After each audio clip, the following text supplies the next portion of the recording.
ታምናለህ? አዎ በመልካም ስራ በመስራት መጽናት እንዳለባቸው ታምናለህ? አዎ አምናለሁ። በጣም ጥሩ። ዳስ ዋት ዊ ኖ ኒድ። ቢቲ የሚል አካውንት ይሰማኛል። ማን ነው? ሰላም ፈለገ፣ እንዴት ብሩክ? እሺ ብሩክ፣ ከየት ቤተ እምነት ነው የመጣኸው? ፕሮቴስታንት ነኝ።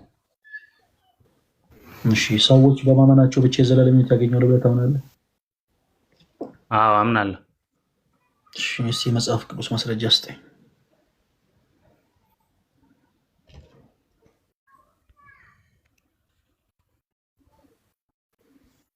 ሄሎ፣ አይሰማም? ይሰማል። የመጽሐፍ ቅዱስ ማስረጃ ስጠኝ። ሰዎች በማመናቸው ብቻ የዘላለም ሕይወት እንደሚያገኙ የሚናገር ዮሐንስ ወንጌል ላይ ምዕራፍ ማነው በእርሱ የሚያምን ሁሉ የዘላለም ሕይወት አለው ይላል። በእርሱ የማያምን ደግሞ ይፈረድበታል። በእርሱ የሚያምን ሰው የዘላለም ሕይወት አያገኝም አላልንም እኛ። በማመኑ ብቻ ነው የዘላለም ሕይወት የሚያገኘው? አዎ ብለኛል። ስለዚህ በማመን ብቻ ነው የዘላለም ሕይወት የሚገኘው የሚል ማስረጃ ነው የምፈልገው። አሁን ጉዳዩ በማመን የዘላለም ሕይወት ይገኛል ወይስ አይገኝም አይደለም፣ በማመን ብቻ ነው ወይ ነው። ስለዚህ ሰዎች በክርስቶስ በማመን የዘላለም ሕይወት ያገኛሉ። ሶቪየስ የታወቀ ነው። በማመን ብቻ የሚል ማስረጃ ስጠኝ። ቃል በቃል በማመን ብቻ የሚል ነው የፈለግከው? ቃል በቃል አላልኩም። ኢየሱስ ያደላል የሚል ጥቅስ አለ መጽሐፍ ቅዱስ ላይ? ቃል በቃል የጌታን ስም የሚጠራ አይ ነገሮችን ቃል በቃል አንተ ባሰብከው መንገድ ልናገኛቸው አንችልም፣ ግን ትምህርቱን ነው የምንነጋገር። ጠየቅኩን። ቆይ ብሩክ፣ ኢየሱስ ያደላል የሚል ጥቅስ አለ መጽሐፍ ቅዱስ ላይ? ኢየሱስ ያድናል አንተ ባልከው መንገድ ላይኖር ይችላል፣ እርግጠኛ አይደለሁም። ነገር ግን ኢየሱስ እንደሚያድን በጣም ብዙ ቦታ ተጽፏል። ጎበዝ ልጅ። አሁን ኢየሱስ ያድናል የሚል ቃል የለም መጽሐፍ ቅዱስ ላይ፣ ግን የኢየሱስ ክርስቶስን አዳኝነት መጽሐፍ ቅዱስ ይናገራል። ስለዚህ ስለ አዳኝነቱ ጥቅስ ብንጠየቅ እኔ እናንተ ከመጽሐፍ ቅዱስ እልፍ የምናነሳቸው ጥቅሶች ይኖራሉ ማለት ነው። አንቸገርም። በተመሳሳይ እኔ አሁን ስጠይቅህ ቃል በቃል አምጣ አላልኩም። እኔ አምናት ፕሮቴስታንት እንደ ፕሮቴስታንት ቃል በቃል ማርያም ታማልዳለች የሚል ጥቅስ አምጡ ብለው እንደሚጠይቁት እኔም ቃል በቃል ሰዎች በማመናቸው ብቻ የዘላለም ሕይወት ያገኛሉ የሚል ጥቅስ አምጣ አልልህም። እና ሀሳቡን የሚያብራራ ጥቅስ ነው የምፈልገው። አሁን ይሄኛው አሁን ያነሳው ሀሳብ ሰዎች በክርስቶስ በማመን እንደሚድኑ ነው የሚናገረው። ይድናሉ። ሰዎች በክርስቶስ በማመን የዘላለም ሕይወት ማግኘት ማለት ያው የዳነ ሰው ነው አይደል? የዘላለም ሕይወት የሚያገኘው። ትክክል ነህ። ሰዎች በማመን ይድናሉ ብያለሁ እኮ። አሁን ጥያቄ በማመናቸው ብቻ እንደሆነ ግን የሚያብራራ ነገር፣ ሌላ ምንም አይነት ስራ ምናምን አያስፈልጋቸውም፣ በቃ በማመናቸው ብቻ የሚል። አይ አሁን እኔ እያልኩ ያለሁት ምንድን ነው፣ እሱ ስራ አያስፈልግም ማለት አይደለም። ሰው ግን ስራ የሚሰራው ስላመነ ነው እንጂ ለመዳን የዘላለም ሕይወት ለማግኘት ስራ ሰርቶ ነው። የዘላለም ሕይወት የሰዎች ልፋት ውጤት ሽልማት ነው ብዬ አላምንም። መጽሐፍ ቅዱስ ካልጠቅስ ስህተት እንደሆነ ልንገርህ። ለምሳሌ ሼህ ሁሴን አላሙዲ በጣም ብዙ ሲሆኑ ሰዎችን ተርበው አብልተዋል፣ ተጠምተው አጠጥተዋል። ክርስቶስ ዳግም ለፍርድ ሲመጣ የሚጠይቀው ተርቤ አብልታችሁኛል ወይ ተጠምቼ አጠጥታችሁኛል ወይ ነው። ሰው ሙስሊም የሆኑ ሰዎች መልካም ስራ ሊሰሩ ይችላሉ። እሺ ሰው መልካም ስራ ነው የሚሰራው ስለዳነ ነው አይባልም። ያልዳነም ሰው መልካም ስራ ሊሰራ ይችላል፣ ግን አይድንም ነው ባጭሩ። በመጀመሪያ በክርስቶስ ያላመነ ሰው የፈለገ መልካም ስራ ቢሰራ አይድንም ባጭሩ። በመጀመሪያ መልካም ስራ ከመስራቱ በፊት በክርስቶስ ኢየሱስ ማመን አለበት። አሁን ይሄ የማይሆን ሀሳብ ነው። ይሄ ሰው የራስን አገላለጽ ነው የገለጽከው። በማመን ብቻ እሺ፣ የጠየቅኩን ብቻ አንድ ጊዜ በማመን ብቻ የሚል ሀሳብ ነገሩን ግልጽ ለማድረግ ነው። ያንን ሰው የሚድነው የዘላለምን ሕይወት የሚያገኘው በእምነት ነው ማለት ስራ አያስፈልገውም ማለት አይደለም። በዛ መንገድ አይደለም የምንረዳው ነው። መልካም። ስለዚህ ሰዎች በክርስቶስ ኢየሱስ ካመኑ በኋላ መልካም ስራ በመስራት እንዲጸኑ ታምናለህ? መልካም ስራ በመስራት መጽናት እንዳለባቸው ታምናለህ? አዎ አምናለሁ። በጣም ዳስ ዋት ዊ ኒድ። ስለዚህ ዮሐንስ ወንጌል ምዕራፍ 15 ላይ ጌታችን ኢየሱስ ክርስቶስ እውነተኛው የወይን ግንድ እኔ ነኝ ብሏል፣ ገበሬውን ደግሞ አባቴ ነው አለ። ከዛ በኋላ በእርሱ የሚያምን እና መልካም ፍሬም ደግሞ የሚያፈራ አባቴ አብዝቶ እንዲያፈራ ያጠራዋል አለ። በእርሱ የማያምን ደግሞ ማነው? በእርሱ አምኖ መልካም ፍሬ የማያፈራ ደግሞ ምን ይላል ወንድማችን ብሩክ? ይቆረጣል ይላል። ይቆረጣል። ስለዚህ በክርስቶስ አምኖ መልካም ፍሬ የማያፈራ በአጠቃላይ ይወገዳል አይደለም? ያው ይኸውልህ አሁን ግን መልካም ፍሬ የምናፈራው ከኛ አቅም የተነሳ ነው ወይስ ከግንዱ ነው? አሁን እኔ መልካም ፍሬ የምታፈራው ከአንተ አቅም ነው ወይንስ ከግንዱ ነው ብዬ አልጠየቅኩም ወዳጅ። ስለምናወራው ነገር ለምን አታወራኝም? አሁን አንተ የዲስከሽኑን አቅጣጫ አንተ ነህ እየወሰድክ ያለኸው። ብሩክ እየሰማሁ ነው ወዳጅ። ስለወራ ስም ማን ነው? ብሩክ አልኩህ እኮ። አዎ ቁመትን አትነግረኝም አይደል? ቁመቴ ሜትር ከእንትን ነው አትለኝም። ስምን ስጠይቅህ ስምህን ብቻ። ሰዎች በክርስቶስ ኢየሱስ አምነው መልካም ፍሬ ማያፈሩ ከሆነ ይወገዳሉ ወይስ አይወገዱም? የጠየቁ የሚያፈሩት ከራሳቸው ነው አይደለም ስላመኑ ነው ከግንዱ ነው ምናምን የሚል ንትርክ ውስጥ ነው ያልገባኝም። ቃሉ እኮ እየነገረህ እኮ አንተ እኮ ያነበብከው እኮ ቃሉ ይናገራል አይደል እንዴ? በእኔ ያለውን ይላል ይወገዳል እኮ ይላል ራሱ ቃሉ አይደል እንዴ? እኮ ቃሉ ይወገዳል የሚል ከሆነ ወዳጄ ይወገዳል ማለት ለምን ያቀታል? እያወራን ያለ ነው ሰዎች እውነተኛ የወይን ግንድ ማን ነው? ክርስቶስ። ሰዎች በክርስቶስ ኢየሱስ በማመን ቅርንጫፍ ይሆናሉ ወይስ አይሆኑም? ይሆናሉ። አለቀ። ቅርንጫፍ ሆነው መልካም ፍሬን የማያፈሩ ከሆነ ይወገዳሉ። መልካም ፍሬን የሚያፈሩ ከሆነ የክርስቶስ ኢየሱስ አባት አብዝቶ እንዲያፈራ ያጠራቸዋል። ሰዎች ለሚሰሩት ኃጢአት እግዚአብሔር አይደለም ተጠያቂው። መልካም ፍሬም እንዲያፈሩ የሚያደርጋቸው እግዚአብሔር ነው። መልካም ፍሬም እንዳያፈሩ ያደረጋቸው እግዚአብሔር ነው። እነሱን ስለከለከላቸው ነው አይባልም። በክርስቶስ ኢየሱስ ካመንክ በኋላ መልካም ፍሬን በማፍራት መጽናት አለብህ። ኦኬ። ለምሳሌ አንድ ሰው ከዝሙት የሚርቀው ራሱ በተጋድሎ ነው። ራሱ በተጋድሎ ነገር ግን ሰውነቱ ዝሙትን ስላሳሰበው በዝሙት በፍትወት የሚወርቅ ከሆነ ግን ተጠያቂው እሱ ነው። ስለዚህ እኛ ይሄንን ጠየቅን። ሰው በክርስቶስ ኢየሱስ አምኖ መልካም ፍሬ ማያፈራ ከሆነ ይወገዳል ወይስ አይወገድም? ወንድማችን ብሩክ ይወገዳል። በጣም ጥሩ። እስቲ የያዕቆብ መልእክት ምዕራፍ 2ን አንድ ጊዜ አውጣልኝ። ያው ከታች ጽፈውታል። አንተ አውጣልኝ። እኔ ከዚህ ከወጣኝ ያጠፋብኛል። ኦኬ። መጽሐፍ ቅዱስ አልያዝክም? አሁን አጋጣሚ እጄ ላይ የለም፣ ግን እስካወጣ ከተጣጣ ይችላል።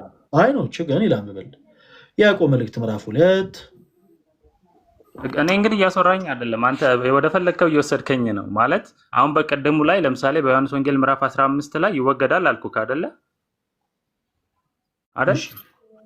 እኔ ደግሞ አንተን ጥያቄ ልጠይቅ። የሚወገደው አሁን ለምሳሌ አንተ ክርስቲያን ነህ አይደል? እሺ ነው አይደል? አዎ ክርስቲያን ነኝ። አምናለሁ።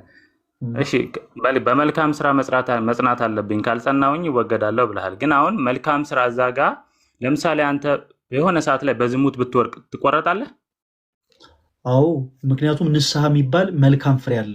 በዛ ንስሐ በሚባል መልካም ፍሬ ታትመ በንስሐው ተመላልሰ ወደ ክርስቶስ ኢየሱስ ማትመለስ ከሆነ አዎ፣ ዝሙት ከ10 ትእዛዛት አንዱ ነው። በደንብ ያስወግዳል። ምክንያቱም መልካም ፍሬ አይደለም። አንዴ ስላደረግክ ነው ያልኩህ። ለምን አንዴም ይሁን 10 ጊዜ በንስሐው መታጠብ አለብህ። በቃ ያንን ነው የምልህ። በዚህ እኔ በደንብ እስማማለሁ። ሰው ምክንያቱም ልጆች ኃጢአትን አታድርጉ፣ አንደኛ ዮሐንስ ላይ ኃጢአትን ብታደርጉ ተብሏል አይደለ? በአብ ዘንድ ጠበቃ አለን ይላል። የኃጢአታችን ማስተሰሪያ ነው። ከዛም በኋላ ደግሞ ንስሐ ብንገባ እንደሚያድነን ከአመፃችን እንደሚያድነን ይናገራል አይደል? ስለ ንስሐ ክርስቲያን ኃጢአት ካደረገ በኋላ ነገር ግን ኃጢአት ከወደቁ በኋላ ንስሐ አንዱ መልካም ፍሬ ነው፣ አንዱ መልካም ስራ ነው። ስለዚህ አንድ ሰው ለምሳሌ ቢሰርቅ፣ ቢያጠፋ፣ ቢያመነዝር ግብረ ሰዶሜም ቢሆን ግብረ ሰዶሜም ሆኖ ወድቆ በንስሐ ታጠበ፣ እሺ ወደ ክርስቶስ ኢየሱስ ይቅር በለኝ ብሎ ከተመለሰ ይሄ አንዱ ራሱን የቻለ በጎ ስራ ነው። አየህ፣ በበጎ ፍሬ ተመለሰ ማለት ነው። ሰው በበጎ ፍሬ ሲጸና የኔ ጥያቄ ስለያሰማኝም ኦኬ፣ ቀጥል። ጥያቄን ጨርስና ይቀጥላል። ሰምቻለሁ። አሁን እኔ ጥያቄ ምን ቅርንጫፍ አንድ ጊዜ አሁን ምሳሌውን ውስጡ ከገባን ሌላ ውስጥ ነው። አሁን ቅድም ባልኩ መንገድ እናወራ። ጥያቄውን ብቻ ቀጥል። ንስሐ አሁን ለምሳሌ አልኩ አንድ ጊዜ ኃጢአት ሰራ። ኃጢአት በሰራ ሰዓት በዛች ቅጽበት ትቆረጣለህ ወይስ ትወገዳለህ? አትወገድም። በጣም ጥሩ። ሰዎች በክርስቶስ ኢየሱስ ባመኑበት ቅጽበት እንደሚድኑ ሁሉ በተመሳሳይ በክርስቶስ ኢየሱስ ማመናቸውን ቢተዉ በዛው ቅጽበት ድነታቸውን ያጣሉ። ሰዎች ኃጢአትን በሰሩበት ቅጽበት ይወገዳሉ። ይወገዳሉ ማለት ንስሐ ሳይገቡ በዛን ሞመንት ቢሞቱ የዘላለም ሕይወትን አያገኙም ማለት ነው። ኦኬ ሶ አሁን ይሄ እንደ ሁኔታው እንደተፈጠረው ኩነት ሊብራራ የሚችል ጉዳይ ነው። እንዴት አንድ ሰው ኃጢአትን ሰርቶ ንስሐ እስካልገባ ድረስ ወደ ክርስቶስ ኢየሱስ በንስሐ እስካልተመላለሰ ድረስ የዘላለም ሕይወትን ያገኛል ልንል አንችልም። የዘላለም ሕይወትን የሚያገኘው የተጻፈው በቂ ስለሆነ ክርስቶስ የተናገረው በቂ ስለሆነ ክርስቶስ እንዳለው በእርሱ አምኖ በእርሱ ማመን ቀዳሚ ነገር ነው። ክርስቲያኖች በደንብ አድርጋችሁ አዳምጡኝ። ቁጥር 6 ላይ ምን ይላል መሰላችሁ? ጌታችን ኢየሱስ በእኔ የማይኖር ቢሆን እንደ ቅርንጫፉ ይጣላል፣ እነርሱም ሰብስበው ይጥሏቸዋል፣ ይደርቃሉ እና ወደ እሳት ይወረውራቸዋል ይላል። በክርስቶስ ኢየሱስ ያላመነ ሰው ምንም እድል ፈንታ የለው። በመጀመሪያ ምንም እድል ፈንታ በክርስቶስ ካላመነ በስተቀር ይድናል ብለን አናስብም። ክርስቶስም አላለንም። ኦኬ ነገር ግን በክርስቶስ ያመነ ስንል በክርስቶስ ኢየሱስ አምኖ መልካም ፍሬ የሚያፈራ ከሆነ የኢየሱስ ክርስቶስ አባት እግዚአብሔር አብ አብዝቶ እንዲያፈራ ያጠረዋል እንላለን። ለምን? ክርስቶስ ስላለ። ሰዎች በክርስቶስ አምነው ቅርንጫፍ ይሆናሉ። እውነተኛ የወይን ግንድ ማን ነው? ጌታችን ኢየሱስ። ሰዎች በማመን ምን ይሆናሉ? ቅርንጫፍ ይሆናሉ። ቅርንጫፍ ከሆኑ በኋላ በኃጢአት መንገድ ቢመላለሱ እንበልና ለምሳሌ ግብረ ሰዶሚ ቢሆኑ በክርስቶስ አምኛለሁ እና ግብረ ሰዶሚ መሆናለሁ ቢል ያ ሰው ተቆርጧል፣ ተወግዷል። ከእንደገና ቅርንጫፍ የሚሆነው ዳግም ቅርንጫፍ የሚሆነው ኦኬ ዳግም ወደነበረበት ክብር የሚመለሰው በንስሐ ነው። በንስሐ ከክርስቶስ ኢየሱስ ጋር ዳግም ታርቆ ነው። ካልሆነ ግን በዛው ስራው ጸንቶ ግን እዚች ዓለም ድካም ቢያርፍ ይሄ ሰው ባጭሩ ተወግዷል ብለን ነው የምንናገረው። ስለዚህ ዳግም እኛ የምንናገረው የምንመሰክረው ቃል በአጠቃላይ ክርስቶስ ያለውን መሆን አለበት። ጉዳዩ እንደ ሁኔታው ደግሞ ለምሳሌ ረዥም ጊዜ በኃጢአት መንገድ ተመላልሶ በ11ኛው ሰዓት ንስሐ ገብቶ ከሆነ ያ ሰው ቅድም እንዳልነው ዳግም እርሱ ቅርንጫፍ ነው። ዳግም በቃ በንስሐ ሕይወት ተመልሷል። ከዛ ዳግም ደግሞ በጎን ስራ በመስራት ይጸናል። ለምን እንደዛ አለን? ምክንያቱም ሮሜ ምዕራፍ 2 ቁጥር 7 ላይ ሐዋርያው ቅዱስ ጳውሎስ በመልእክቱ እንደዚህ ይላል፣ በበጎ ስራ በመጽናት በምን አይነት ስራ? በበጎ ስራ በበጎ ስራ በመጽናት ምስጋናን፣ ክብርን፣ የማይጠፋ ሕይወትን ለሚፈልጉ which means ጠዋትም ሊሆን ይችላል፣ ከሰዓትም ሊሆን ይችላል፣ በ11ኛውም ሰዓት ምስጋናን፣ ክብርን ከአምላኩ ዘንድ ለሚሻው በምን አይነት ስራ ጸንቶ? በበጎ ስራ ጸንቶ በክርስቶስ ኢየሱስ አምኖ በበጎ ስራ ጸንቶ ይህንን ለሚሻ ጌታችን ኢየሱስ ክርስቶስ የዘላለም ሕይወትን ይሰጣቸዋል ይላል። የዘላለም ሕይወትን ሰጪው ክርስቶስ ነው። የዘላለም ሕይወትንም ደግሞ ይሰጣቸዋል ይላል ጳውሎስ። የትኛው ክፍል? ሮሜ መልእክት ምዕራፍ 2 ከቁጥር 7። አጭር አሁን እስካሁን ባልካቸው ነገሮች ሁሉ ምንም አይነት ተቃውሞ የለኝም። ሰው በኃጢአት ጸንቶ ከኖረ በንስሐ ሕይወት ካልተመላለሰ እንደሚወገድ ከጸጋ እንደሚጎድል አንተ ቀደም ያነበብከው ዮሐንስ ወንጌል ምዕራፍ 15 ላይም ይናገራል። ገላትያ ላይም ሄደ ብታነብ ታገኘዋለህ። ብዙ ቦታ ላይ ቀደም ሮሜ ምዕራፍ 2 ቁጥር 7ም አልክ በመልካም ስራ በመስራት። ነገር ግን ምንድነው እሱ በእምነት ብቻ ነው የሚዳነው ማለት ምን ማለት ነው? ስራ አያስፈልግም አይደለም። ይሄው በዚህ እኮ ተስማማውኝ ነኝ አይደል እንዴ? የንስሐ ሕይወት ያስፈልጋል።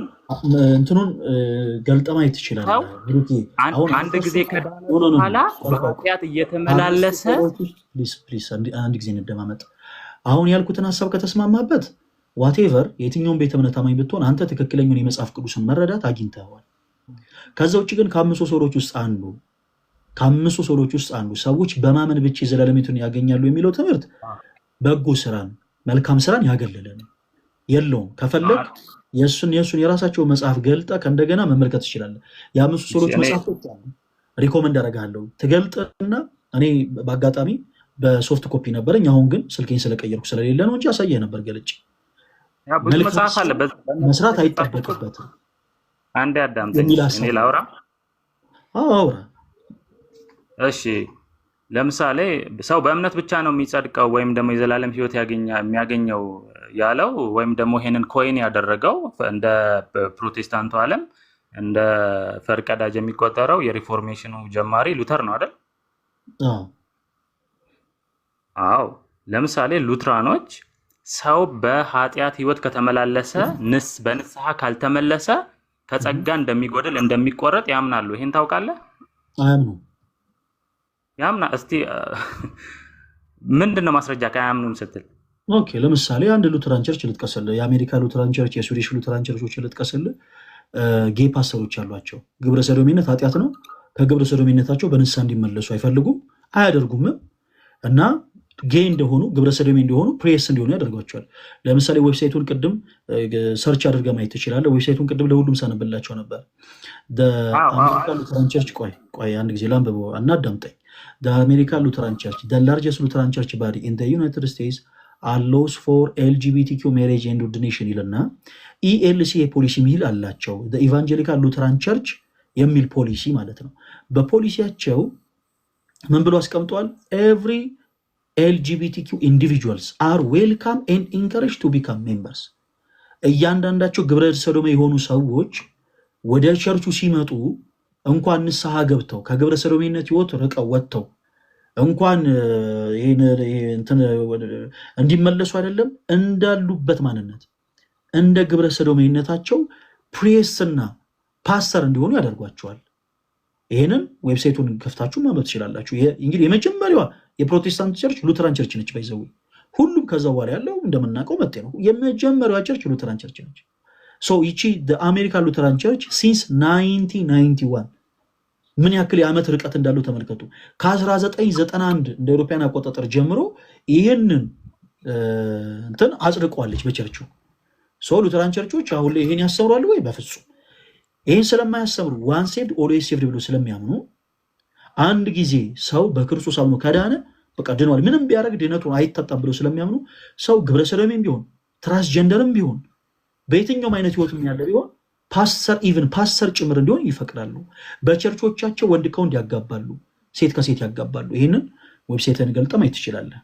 እነሱን ወከለ ባትናገር ጥሩ ነው፣ እንደኔ ማለት ነው። አሁን አንተ ያለ መረዳት ጥሩ ነው። አንተ ደግሞ እነሱን ወከለ አይ እንደዚህ ነው እነሱ አይሆኑ ምናምን ብለህ ባትከራከር ጥሩ ነው። ይጨርሳል። እኔ ደግሞ ላውራ። አሁን አንተ እየጠቀስክልኝ ቸርች በአሜሪካ ያለች አንድ የሉትራን ሆና ግን ምንድነው እሱ በሉትራን ላይም እኮ በጣም ኮንዘርቫቲቭ የሆኑ ሉትራኖች አሉ። ከዛ ደግሞ ሊብራል አለ። በሊብራል ሳይድ ያለችው አሁን የጠቀስካት ቤተ እምነት አለች። በጣም ኮንዘርቫቲቭ የሆኑ ደግሞ አሉ። ያ ማለት ምንድነው እሱ ኮንፌሽን። አሁን አንተ ሉትራኖች በዚህ ያምናሉ ስትል ማስረጃ ማቅረብ ያለብክ ኮንፌሽናቸው ነው አይደል? የሉትራን ሁሉንም ሉትራን ያደረጋቸው ቢያንስ የሉተር ስሞል ካታኪዝም እና የኦክስበርግ ኮንፌሽንን የሚቀበል ነው አይደለ? ህብረትም እኮ ታደርጋላችሁ ከነሱ ጋር። በቅርብ ጊዜ በየትኛው ትምህርት ተቋም እንደሆነ በሀሳብ እንድታገዜ ብዬ ነው። እኔ ብዙ ስለማላቅ ማለት ነው። ኢትዮጵያ ውስጥ የሆነ የፕሮቴስታንት የነገረ መለኮት ትምህርት መማሪያ ቦታ ያለ ይመስለኛል እንደዚህ አይነት ስፓት እና ተማሪዎችን ሲያስመርቁ ባይዘዌ መጥተው የክብር እንግዳ ሆነው የተጠሩት ሰዎች ከሶስቱም ቸርቾች የመጡ ናቸው። ከዩናይትድ ሜቶዲስት ቸርች ሶስቱም ግብረ ሰዶሜን ያጸደቁ ቸርቾች ማለት ነው። ብራዘር አንተ አሁን እዚህ ጋር መጥተህ እንደዛ ብትልም ያንተ ግን ካውንስል ከላይ ያሉ ካውንስል ሜምበር የሆኑ የካውንስል ኃላፊ የሆኑ ሰዎች እነዚህ ሰዎች እንደ ክብር እንግዳ አድርገው ጠርቷቸው የስዊዲሽ ሉተራን ቸርች ቢሾፕ ሴቷ ማለት ነው ሴት ነች። የስዊዲሽ ሉተራን ቸርች ቢሾፕ ሴት ነች። እሷም መታለች። እናም ደግሞ የአሜሪካን ሉተራን ቸርቾችን መጥተዋል። which means ህብረት ታደርጋላችሁ። አሁን እሷ ቸርች ሌላ ነች ምናምን አይ ነው ያቺ ቸርች ሌላ ነች፣ አሜሪካ ሉተራን ቸርች ሌላ ነች፣ የስዊዲሽ ሉተራን ቸርች ሌላ ነች። ግን ደር ፕሮቴስታንት ተብለው የሚካተቱ ቁጥርም ሲቆጠር አንድ ላይ የምትቆጠሩ ናችሁ። የፕሮቴስታንት ቁጥር ሲባል አንድ ላይ ነው የምትቆጠሩት፣ አንድ ፕሮቴስታንቶች ተብሎ ማለት ነው። ኢትዮጵያ ውስጥ ያለችው ግን መካነ ኢየሱስ ነች ወይ አይደለች?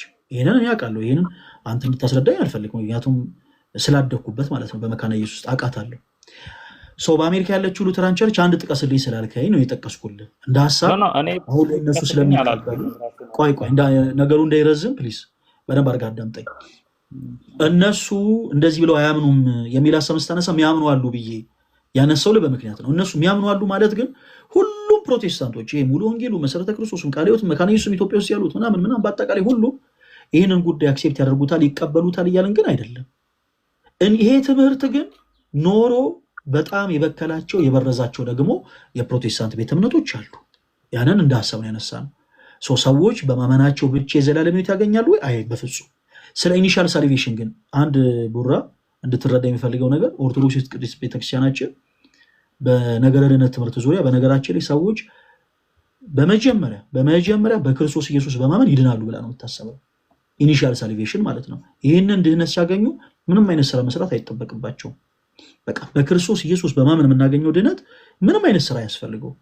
አንዳንድ ሰው ልክ እንደዛ አድርጎ ይሰለናል። እኛ በስራችን በጽድቃችን ነው ክርስቶስን አምነን ሄዳን ምናምን ምንል ይመስለዋል።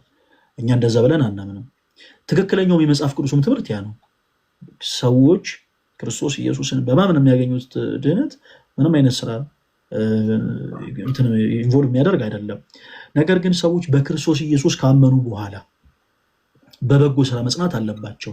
ቅድም እንዳልነው ቅዱስ ጳውሎስ እንደተናገረ በሮሜ መልእክቱ ምዕራፍ 2:7 ላይ ቅዱስ ጳውሎስ እንደተናገረው በበጎ ስራ በመጽናት ምስጋናን፣ ክብርን የማይጠፋ ሕይወትን ለሚፈልጉ እርሱ የዘላለም ሕይወትን ይሰጣቸዋል እንዳለ የዘላለም ሕይወትን ለማግኘት ሰዎች በክርስቶስ ኢየሱስ አምነው ከዛ በበጎ ስራ ደግሞ ምን ማለት አለባቸው? መጽናት አለባቸው። ይሄን ትምህርት ከሆነ አንተ ገንዘብ ያደረግከው ይህ ትክክለኛ የመጽሐፍ ቅዱስ ትክክለኛ ትምህርት የነገረ ድነት ትምህርት ነው። በዚህ ላይ ምንም አንተን የምንከራከር ሀሳብ አይኖርም።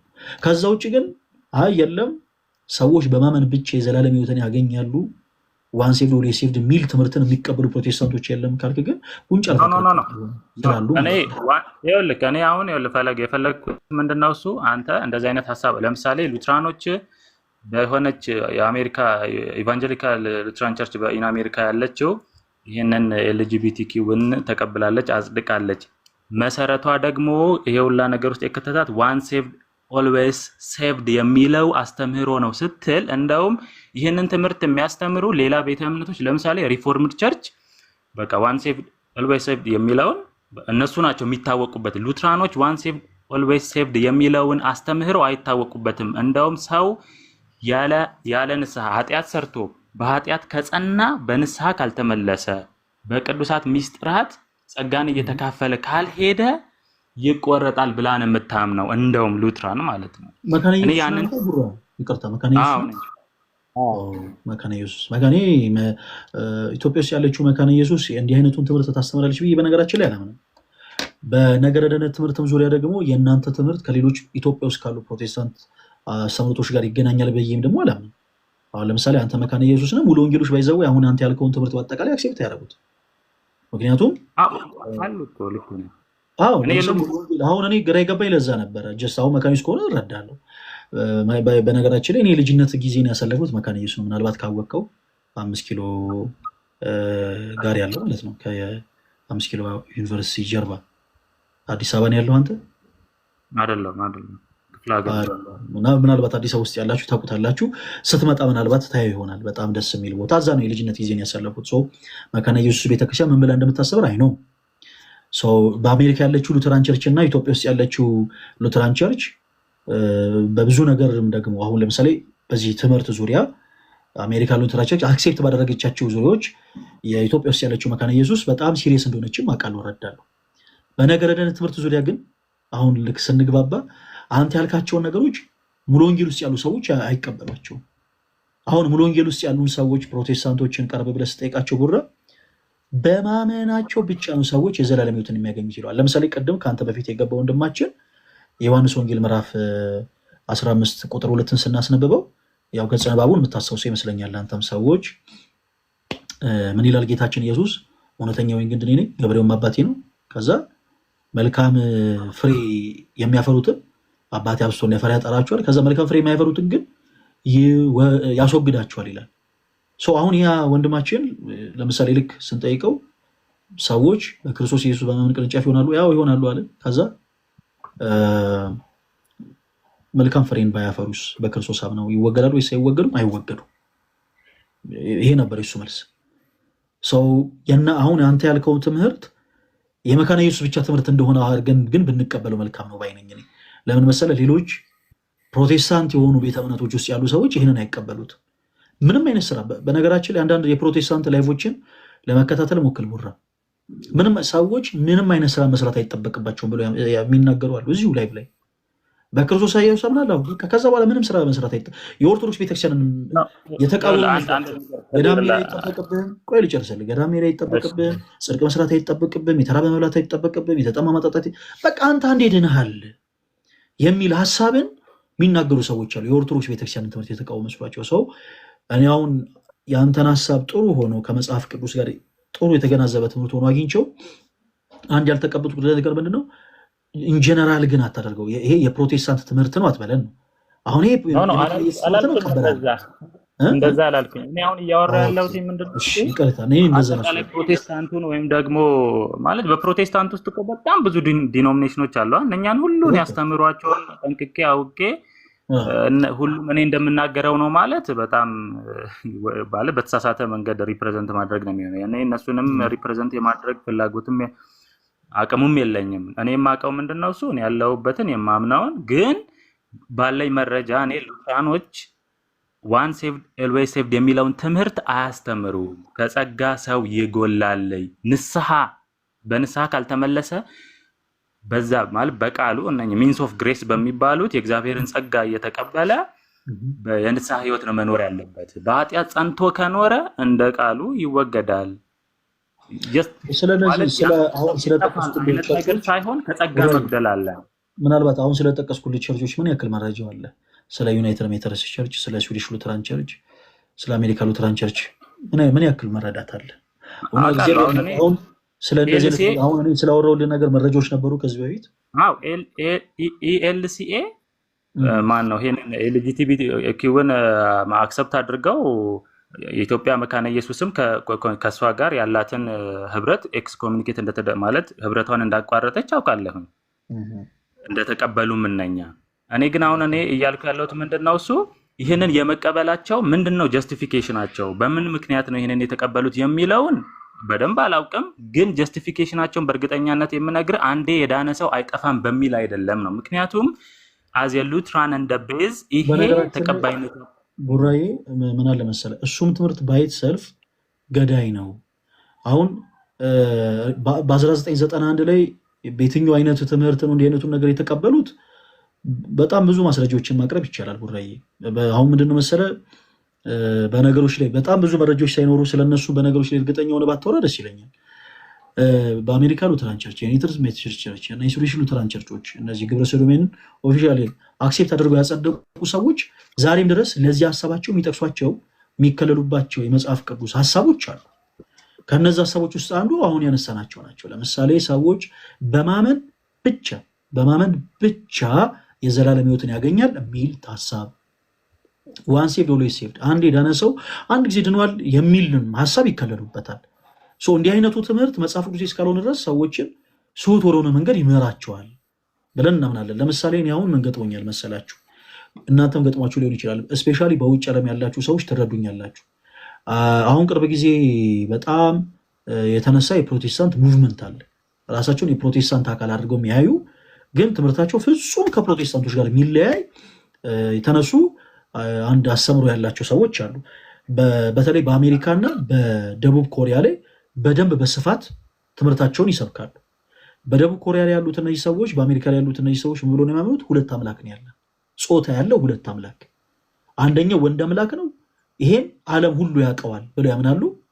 ሁለተኛው ግን ዓለም የሚያውቃት ሄቨንሊ ማዘር ነች። ያቺ ሄቨንሊ ማዘርን ማንም ሰው አያውቃትም፣ እሷን አሁን እኛ እንሰብካለን ብለው ተነስተዋል። ምናልባት አሜሪካ ውስጥ ያላችሁ፣ ደቡብ ኮሪያ ያላችሁ ሰዎች ገጥሟችሁ ሊሆን ይችላል። ስለ ሄቨንሊ ማዘር ይሄ ማዘር ጋድ ብለው ስለሚሰብኳት አንድ እንግዳ ስለሆነች ነገር የሆነ እንደዛ የጀመሩ ፕሮቴስታንቶች እንዳሉ ተመልክታችሁ ሊሆን ይችላል። እና እነዚህ ሰዎች ጥቅስ ሲሰጧቸው የሚያነሱት የመጽሐፍ ቅዱስ ጥቅስ አለ። አሁን ይህን ያነሳውላችሁ ለስሁት ትምህርቶቻቸው የሚከለሉባቸው ወይም ደግሞ እንደ ሀሳብ አድርገው የሚያቀርቧቸው ሆነ አንድ ሀሳብ አለ። እነዚህ ሰዎች ሄቨንሊ ማዘር ጋድ ብላችሁ የተመጣችሁ ስትሏቸው የሚያነሱት የዘፍጥረት መጽሐፍን ያነሱና እግዚአብሔር አምላክ በአምሳላችን እንደ ምሳሌያችን ሰውን እንፍጠር አለ የሚለውን ሀሳብ ያነሳሉ። ይህን የተናገሩት ወንዱ አምላክና ሴቱ አምላክ ናቸው። ከዛ በኋላ በአምሳላችን ብለው የለ አዳም በወንዱ አምላክ ምሳሌ፣ ሴቷ ደግሞ በሴት አምላክ ምሳሌ ተፈጠረች ብለው ሌላ ሰው ሰራሽ የሆነ ትምህርትን ፋብሪኬት አድርገዋል። አሁንም ግብረ ሰዶማዊነትን አክሴፕት አድርገው ያጸደቁ ሰዎች የተከለሉባቸው ትምህርት የሚመስሉ ነገር ግን የመጽሐፍ ቅዱስ ትምህርት ያልሆኑ በጣም ብዙ ሀሳቦች አሉ ቡራዬ።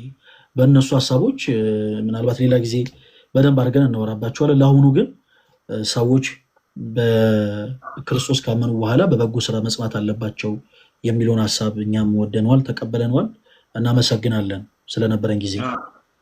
እሺ ልናገር እኔ። እሺ እሺ ሰዓት ስለሌለኝ ብዬ ነው። እሺ እነሱ ብለው አንዳንድ ቁጥር ጻፉልኝ ከመጣችሁ። እሺ አንተ አንደኛ ቆሮንቶስ ምዕራፍ 5 ላይ ያለውን የአባቱን ሚስት ያገባው ሰው እንዴት ነው እሱ የምታየው አንተ? እንዴት ትረዳዋለህ? እሱ የቆሮንቶስ ስለ ቆሮንቶስ ምዕመናን ይሄ ሶቪስ የታወቀ ነው። ቆሮንቶስ ምዕመናን ጋር ቅዱስ ጳውሎስ ሲሰብክ እንደምታውቁት በጣም ብዙ ትሪኪሚክ የሆነ ነገር ነበር። ማለት ብዙ ነገራቸው የተበላሸ ነበረ። አባት ከልጅ አህት ከአክስት ምናምን እንደዛ ሁሉ ነገራቸው በጣም የተበላሸ ነበረ። ሰው ቅዱስ ጳውሎስ ይሄን ነገር ከተረዳ በኋላ በመጀመሪያ ሊሰብክላቸው የፈለገው ክርስቶስን ነው። ወደ ስርዓት አልገባም። ወደ ስርዓት አሁን የጋብቻ ስርዓት እንዲሆን አለበት ምናምን ወደሚል ነገር አልገባም። የዛን ሰዓት ግን የነዛን ህዝቦች የመሰረቱትን ቤተሰብ ላለመበተን ያገባች ሴት ብትኖር ባሏን አትፍተው፣ ምክንያቱም ባሏ በሚስቱ ተቀድሷልና። በተመሳሳይ ደግሞ ያላመነች ሚስትንም ያገባ ደግሞ ቆይ ፕሊስ ልጨርስላ። ሚስ አርጋኝ ብዬ ነው። ኖ ሚስ አላረኩም። ያላመነች ሚስትንም ደግሞ ያገባ ሰው ቢኖር ሚስቱን አይፍታ። ለምን? ያገባት ሚስቱ ባመነው ባሏ በሱ ማለት ነው ተቀድሳለች የሚል ሀሳብን አስቀመጠ። ስለዚህ የቆሮንጦስን ይሄንን ሀሳብ እንደ ዶክትሪናል ኢሹ አድርገህ ልታቀርቡ አትችልም። ለምን? በዛ ኮንቴክስት ነው ቅዱስ ጳውሎስ ያንን ሀሳብ የተናገረው። በዛን ሰዓት ለዛን ጊዜ ሆነ ማለት ነው። ከዛ ውጭ ግን አሁን እንደ ኢሹ ሆኖ ቀርቦ አይ የለም አባት ልጁን ስላገባ እንዲሆናል ወይ ምናምን ወደሚል ድምዳሜ አንሄድም ማለት ነው። ምክንያቱም ቆሮንጦስ ምዕመናን ላይ ብዙ ግራ መጋባቶች ነበሩ። ቅድም እንዳልኩት አክስት ያጎቱን ልጅ፣ አጎት ያክስቱን ልጅ ምናምን፣ አባት ልጁን፣ እናት ልጇን ምናምን እንደዛ ሆነው በጣም አህዛቦች ስለነበሩ እግዚአብሔርን የማያውቁ ሰዎች ስለነበሩ እንደዛ ሆኖ ነበር የሚኖሩት። ስለዚህ ቅዱስ ጳውሎስም ለእነሱ የተናገረው ንግግር በአጠቃላይ እነሱን ብቻ የሚመለከት ነበረ። ያቺን ሰዓት ብቻ የሚመለከት ማለት ነው። ስለዚህ ቆሮንቶስ ላይ የተጻፈውን ሀሳብ ከዛ አንጻር መመልከት ያለብህ። ከነገረ ድነት ትምህርቱ ጋር ግን ልታገናኙ አትችልም ብዬ ነው። አሁን ያመጣበትን አመጣጥ ትክክል አይደለም ብዬ ነው። ቡራዬ ሚስት በባሏ ምናምን የሚለውን ሳይሆን አንደኛ ቆሮንቶስ ምዕራፍ 5 ከቁጥር 6 ጀምሮ አሁን አንተ ማንበብ ከቻልክ እስቲ አንብበው። ኦኬ። አይ እኔ ስላልገባኝ ንገረኝ እስኪ ምን አይነት ሀሳብ ልታመጣ እንደሆነ። እሺ ያላየሁት ነገር ካለ እንዳያድርገኝ ንገረኝ እስኪ። ቀደም እኔ ለዛ ነው ሰው አንድ ጊዜ ማለት መልካም ስራ ቀደም ተነጋግረናል፣ ተግባብተናል። ነገር ግን ምንድነው እሱ ንስሐ በቃ ግዴታ ነው፣ ለክርስቲያን የተሰጠ ነው፣ መጽሐፍ ቅዱሳዊም ነው፣ እኛም እንቀበላለሁ። እኔ በግሌሽ እንደ መካነ ኢየሱስም ወይም ደግሞ እንደ ሉትራን ይሄንን ይቀበላሉ። እኔ እያልኩ ያለሁት ምንድነው እሱ አሁን ይሄንን በቀላሉ ሰው አንድ ጊዜ በሆነች ሞመንት ላይ ኃጢአት አንድ ጊዜ ስለሰራ የዘላለምን ህይወት በዛች ቅጽበት አጥቷል፣ ይቆረጣል። ልትችል የማትችልባቸው በጣም ብዙ የመጽሐፍ ቅዱስ ምንባባት አሉ አልኩ። ለምሳሌ ይሄንን እንዴት ታየዋለህ ያልኩ ለዛ ነው። አንደኛ ቆሮንቶስ ምዕራፍ 5 ላይ የአባቱን ሚስት ያገባውን ጳውሎስ ምንድነው እሱ የሚለው ስለ ስጋው ጥፋት ከእናንተ ጋር ሆኜ በመንፈስ ፈርጄበታለሁ፣ መንፈሱ በጌታ ቀን ትድን ዘንድ ይላል። አየህ እና ይሄንን አሁን አንተ እንዴት ነው የምትረዳው ልልህ ፈልጌ ነው። መልካም ቅድም ብያለሁ። ምን አለ መሰለህ ቆሮንቶስ ምዕመናን ላይ ብዙ ችግሮች ነበሩ። እነዛን ችግሮች ቅዱስ ጳውሎስ ስለሚያቀርብ እንዲህ አይነት ሀሳቦችን የተናገረው። እንደ ትምህርት ግን ስለ ሳሊቬሽን ስናወራ አንድ ሰው አንድ ጊዜም የሰራው ኃጢአት 10 ጊዜም የሰራው ኃጢአት ንስሐ እስካልገባ ድረስ ተመሳሳይ ነው። ጌታችን ኢየሱስ ክርስቶስ አንድ ጊዜ ፍሬ ያላፈራ አይደለም ያለው፣ ፍሬ ያላፈራ ብሎ ገለጸ እንጂ አንድ ጊዜ ብቻ ወይም ደግሞ ደጋግሞ ፍሬ ያላፈራ አይደለም ያለው፣ እንዲሁ ፍሬ ያላፈራ ነው ያለው። ስለዚህ በሳሊቬሽን ጉዳይ ዙሪያ ከሆነ የምናወራው ክርስቶስ እንዳለው ነው የምንቀበለው ትምህርቱን። ለምሳሌ ጌታችን ኢየሱስ ክርስቶስ ቁጥር 2 ላይ በእኔ የሚኖር ቢሆን ሲል በእኔ የሚያምን ማለቱ ነው። በክርስቶስ ኢየሱስ አንድ ሰው በማመን ቅርንጫፍ ይሆናል። ሰዎች በክርስቶስ ኢየሱስ በማመን ቅርንጫፍ ይሆናሉ። ኦኬ፣ አመኑ። ካመኑ በኋላ በበጎ ስራ ባይጸኑ ይወገዳሉ ነው ያለው ክርስቶስ። ካመነ በኋላ በመልካም ፍሬ ቢጸና አባቴ አብዝቶ እንዲያፈራ ያጠረዋል ነው ያለው ክርስቶስ። ስለዚህ አሁን አንድ ጊዜ ባያደርግ ወይ ደግሞ 10 ጊዜ ቢደጋገመው ምናምን ወደሚል ሀሳብ መግባቱ ኢስናት ሪሊ ነሰሰሪ እንደኔ። ለምን መሰለህ? ልክ ስንሰብክ አንድ ጊዜ ብቻ ፍሬ ባታፈሩ አይደለም። ያንን አድርገኝ ያልከለው ፈለገ በጣም ሚስ እንዳታደርገኝ ይላል። በጣም ከይቅርታ ጋር እኮ እስኪ ጨርሳ ብታደምጠኝ ጥሩ ነው። በጣም ብዙ ሰዓት እያወራ ስለሆነ ጊዜ የለኝም ትላለህ። ደግሞ የሆነ ጥያቄ ስጠይቅ በጣም ረጅም ሰዓት አሁን እኔ ጊዜ ባይኖረኝም የጠየከኝን ጥያቄ እኮ መመለስ አለብኝ። ቦራዬ ሰው አንድ ጊዜ ብቻ ለሰራት ኃጢአት አዳምጠኝ በደምብ። አንድ ጊዜ ግብረ ሰዶሜ ቢሆን ንስሐ ካልገባ ይወገዳል። አንድ ጊዜ ግብረ ሰዶሜ ሆኖ አይ የለም አንድ ጊዜ ብቻ ነው የሆነው ስለዚህ ንስሐ ባይገባም ችግር የለም የሚል ትምህርት የለንም። ከዛ ውጭ ግን በቅዱሳን ምልጃ ግን እኛ እናምናለን። ለምሳሌ በቅዱሳን ምልጃ እናምናለን። ካህናት ምልጃን ያቀርባሉ ብለን እናምናለን። በቅዳሴያችን ጊዜ ስለሚዘንበው ዝናብ፣ ስለሚፈሰው ውሃ፣ ስለሚበቅለው እህል፣ ስለ ፍጥረታት ሁሉ ካህናት አባቶቻችን ምልጃን ያቀርባሉ፣ ይለምናሉ ማለት ነው። ኦኬ በምልጃ አገልግሎት ያ ሰው ሊድን ይችላል ወይ? ሊድን የሚችለው በበጎ ስራ እሱም ጸንቶ ነው። ምን በሚል በንስሐ። ምክንያቱም አንድ ሰው ለሰራው ኃጢአት ንስሐ ሳይገባ የዘላለም ሕይወትን ያገኛል የሚል ትምህርት የለንም። አሁን ላይ ለምሳሌ የሆነ በኔና በአንተ መካከል ያለ ሰው ግብረ ሰዶሜ ቢሆን ምን ዋጋ አለው? አይ እሱ እኮ ምን አንድ ጊዜ ብቻ እኮ ነው ግብረ ሰዶሜ።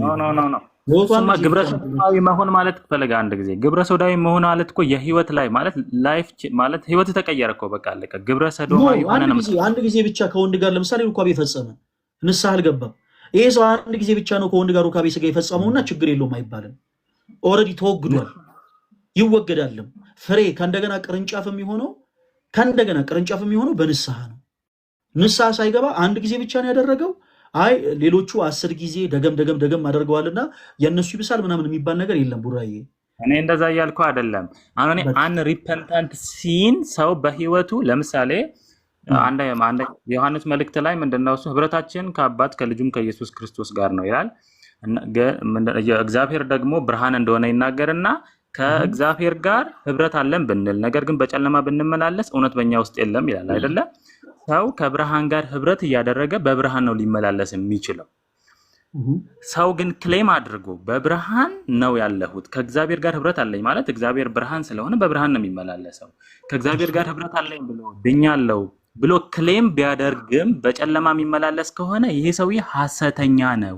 በቃ መጽሐፉ የሚናገር ሐሰተኛ ነው አይደለም ብቻ ሳይሆን ቡራዬ ይሄ ሰው አሁን ሐሰተኛ ነው ስንል በክርስቶስ አላመነም ወደሚል ሐሳብ ልትወስደው ነው። ሰዎች እሱም ብቻ ነው የፈራሁት። ኦኬ እንደዛ ካልሆነ በደንብ አድርገህ አዳምጠኝ ሐሳቡን ስደመድምልህ። እምነት ከስራ ተለይቶ የሞተ ነው። እምነት ከስራ ተለይቶ ምን ያለ ነው? የሞተ ነው። ስለዚህ አንድ ሰው በክርስቶስ ኢየሱስ አምኖ ነገር ግን መልካም ስራን ባይሰራ መልካም ስራን ሳይሰራ የሚኖር ቢሆን አንድ ጊዜ የሚሆን 10 ጊዜ መልካም ስራን ካልሰራ እምነቱ ብቻውን እስኪጨርስ ለምን አታደምጠኝም? ቦራ አሁን አንተ ስትናገር እስኪጨርስ አይደል ያዳመጥኩ?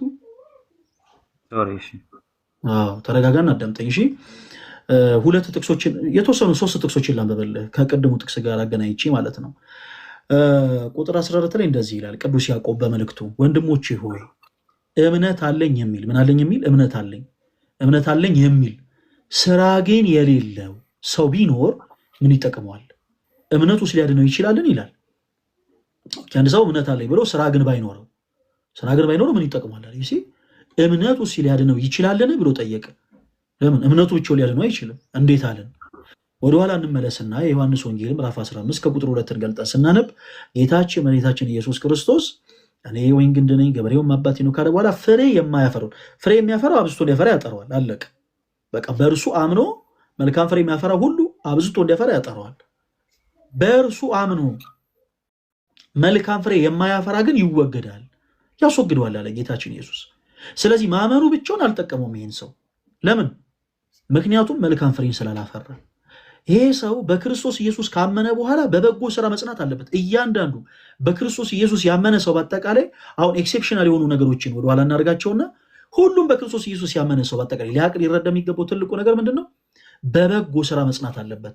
በክርስቶስ ኢየሱስ ካመነ በኋላ የክርስቲያን ህይወቱ በተጋድሎ ነው። ተጋድሎ ሊኖር ይገባል። በበጎ ስራ ሊጸና ይገባል።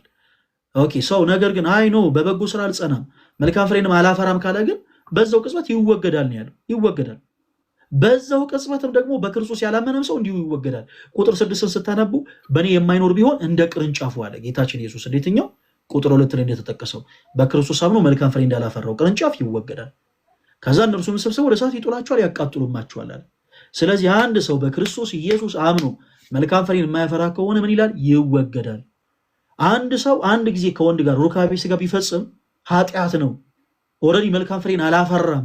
ስለዚህ ያ ሰው በዛ ኃጢአቱ ይወገዳል። ኦኬ ሶ ዳግም ከእንደገና ቅርንጫፍ ለመሆን ምን ማድረግ አለበት? በንስሐ ሕይወት መታጠብ አለበት። ምክንያቱም ጌታችን አምላካችን መድኃኒታችን ኢየሱስ ክርስቶስ እርሱ ኃጢአትን ይቅር የሚል በደልን የሚደመስስ ቸር ሩሩ ይቅር ባይ አምላክ ነውና ያ ሰው ከእንደገና ዳግም በንስሐ ሕይወት መታጠብ አለበት። በንስሐ ሕይወት ከታጠበ ዳግም ከእንደገና ቅርንጫፍ ይሆናል።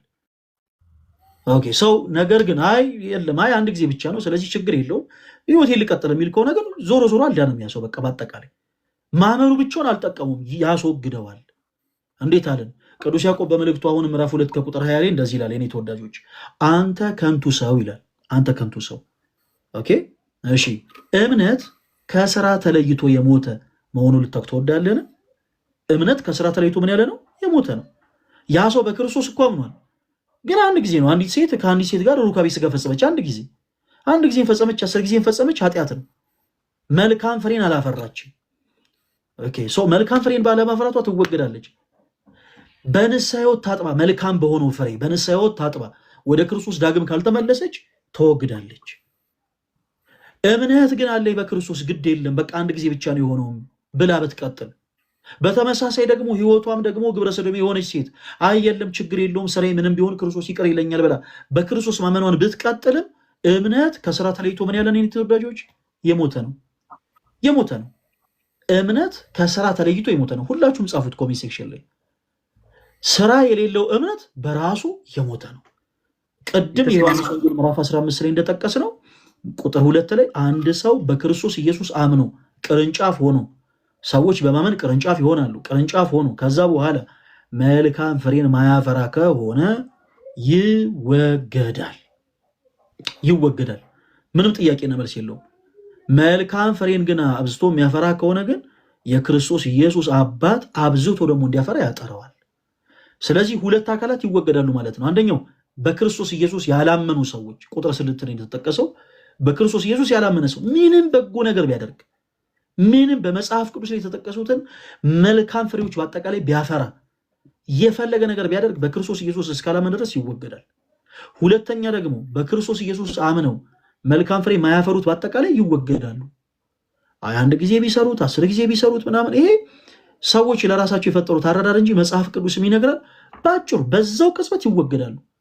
በዛው ቅጽበት ደግሞ ከእንደገና ቅርንጫፍ እንዲሆኑ ካስፈለገ ንስሐ መግባት አለባቸው። መልካም ስራ በሆኑ በንስሐ ሕይወት መመላለስ አለባቸው። ተመላልሰው ዳግም ቅርንጫፍ ይሆናሉ። አሁንም መልካም ፍሬን በማፍራት ይኖራሉ፣ ይቀጥላሉ። መልካም ፍሬን አሁንም ካላፈሩ ይወገዳሉ። ዳግም ከእንደገና ደግሞ ንስሐ ገብተው ቅርንጫፍ ይሆናሉ። ከዛ ውጭ ግን ማመናቸው ብቻውን ከመወገድ አያድናቸውም። ቁጥር 2 ላይ ያለውን ቅርንጫፍ ማመኑ ብቻውን ከመወገድ ስላላዳነ ሰው እምነት ከስራ ተለይቶ የሞተ ነው እንላለን። ወንድማችን ቱራ እናመሰግናለን። እሺ ስለነበረን ጊዜ በጣም አንድ ቃል ብቻ ፍቀድልኝ። በቃ እኔም እፈቅድልሃለሁ። እኔ አሁን እስካል ማለት ከተወሰኑ ነገሮች በስተቀር ያ ማለት ምንድነው እሱ እኔ ሰው በመልካም ስራ መጽናት የለበትም የሚል መጽሐፍ ቅዱስ ያስተምራል ብዬ አላምንም። እኔም አላምንም፣ መጽሐፍ ቅዱስም ያንን አያስተምርም። ነገር ግን ሰው በክርስቶስ ኢየሱስ ካመነ በኋላ እዚህ ምድር ላይ እንዲኖር እግዚአብሔር እድሉን ከሰጠው የዳነው ራሱ ከኃጢአት ነው አይደል? ህዝቡን ሁሉ ከኃጢአታቸው ያድናቸዋል ብሏል። ለዚህ እኔ ከኃጢአት በክርስቶስ ኢየሱስ ድኛለሁ፣ እግዚአብሔር በምህረቱ በጸጋው አድኖኛል ብዬ በኃጢአት የምመላለስ ከሆነ እኔ ሐሰተኛ ነኝ። በቃ የዳንኩ ሰውም አይደለም። ምክንያቱም ድኛለሁ ብዬ ክሌም ያደረግኩት ራሱ ከምንድን ነው? ከኃጢአት ነው አይደል እንዴ? ለዚህ በዛ ኃጢአት እየኖርኩኝ ንስሐ ገብቻለሁ ማለት ምን ማለት ነው? እናንተ ቀድሞ እንደዚህ ነበራችሁ፣ ጣዖት አምላኪ ነበራችሁ፣ እንዲህ ነበራችሁ፣ ዝሙት አድርጋላችሁ ብሎ ለምሳሌ አንደኛ ቆሮንቶስ ምዕራፍ 6 ላይ አሁን ግን ይላል በአምላካችን መንፈስ ታጥባችኋል፣ ጸድቃችኋል፣ ተቀድሳችኋል ይላል አይደለ? ስለዚህ ያንን ስራችንን ትተን ቀድሞ የነበርንበትን ህይወት ትተን ነው ከዛ ህይወት ወደ ክርስቶስ ወደ እግዚአብሔር ወደ ብርሃን ፊታችንን ያዞር ነው። እዛ እስካለን ድረስ ደግሞ እዚህ ምድር ላይ ያለ ሰው አይወድቅም ማለት ስላልሆነ ኃጢአት ስንሰራ ደግሞ እግዚአብሔር ራሱ መንገድ አዘጋጅቷል ነው። በቃ በኃጢአታችሁ ብትናዘዙባት ተብሏል አይደል እንዴ? ስለዚህ ከዛ ኃጢአት እንናዘዛለን፣ ያ ማለት ንስሐ እንገባለን። ተመልሰን በዛ ህይወት ውስጥ ላይፍ ስታይላችን አድርገን ጸንተን ልንኖር አንችልም። ምክንያቱም አንደኛ ዮሐንስ በመልእክቱ ላይ ምንድነው እሱ የሚለው ከእርሱ የተወለደ ሁሉ ኃጢአትን አያደርግም ይላል። አያደርግም ማለት በሆነ ሞመንት ላይ አያደርግም ማለት አይደለም። በኃጢአት ጸንቶ መኖር አይችልም ነው። ከተቀበለው መንፈስ የተነሳ የእግዚአብሔር ጸጋም ስለሚረዳው ቀድሞ አቅም የለውም ነበር በኃጢአት ላይ አላድርግ ቢል ራሱ ላይችል ይችላል። ነገር ግን አሁን እግዚአብሔር መንፈሱን በሱ ውስጥ ስለሚያኖር አቅም ይሰጠዋል። አቅም ስላለው ያንን እያሸነፈ ይሄዳል። በወደቀ ሰዓት ደግሞ ገና ያልከበረ ስለሆነ የትንሣኤ ስጋ ስላለበስን በንስሐ ህይወት እንመለሳለን ነው። እኔ በዚህ አምናለሁኝ፣ መጽሐፍ ቅዱስም ያስተምራል። ግን መዳን በእምነት ነው ሲባል እኔ ይህንን ስራ ስለሰራሁኝ ትምክህት ሆኖኝ ሁለቱ ስራዬና እምነቴ ተደምረው የዘላለምን ህይወት ያሰጡኛል ብዬ አላምንም። መጽሐፍ ቅዱስም አያስተምርም። ምክንያቱም አንተ መጽሐፍ ቅዱስ እንደዚህ ይላል። አሁንም ቡራ እኔ ልጨርሳ ቅድም አቋርጫለሁ ፈለገ ኖ አሁን የተናገርኩት ስህተት ነው። የተናገርኩት ስህተት ነው። እኔ የተናገርኩት ስህተት ነበር። ቡራ ቆይ ብራዘር ተረጋጋ እንጂ እኔ የተናገርኩት ስህተት ነበር።